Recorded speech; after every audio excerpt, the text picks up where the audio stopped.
Mission work is experiential. It's not theoretical. It asks us to go out and to get our hands dirty and to be part of understanding structure and power and change in this world. And those are things that really engage teenagers and hopefully engage your whole church community.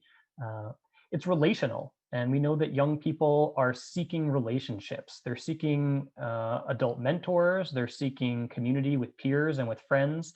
They're seeking to understand the wider world. And so the relational nature of mission work is really important. And that's not just in the context of the work that we're doing to a wider community, but for anybody who's ever taken a group of teenagers somewhere and slept in a church basement in Tennessee or wherever you go, you know that the nighttime stories that are shared after lights are supposed to be out, or the long days spent working together on a construction site, those are so formative to the ministry that we're doing in fellowship with young people. It's purposeful, and young people are looking for purpose and direction, and the context of our church and our missions can give really important purpose to our young people. It's educational in a way that I think gets young people excited.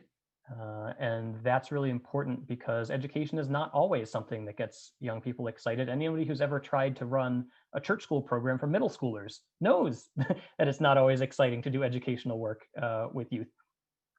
But it's uniquely engaging. It offers an opportunity to do something different, something that is meaningful in the world, and ask them to use their gifts, their abilities, their skills to reshape and reimagine the world. And so for all those reasons, I think mission work is really meaningful for young people.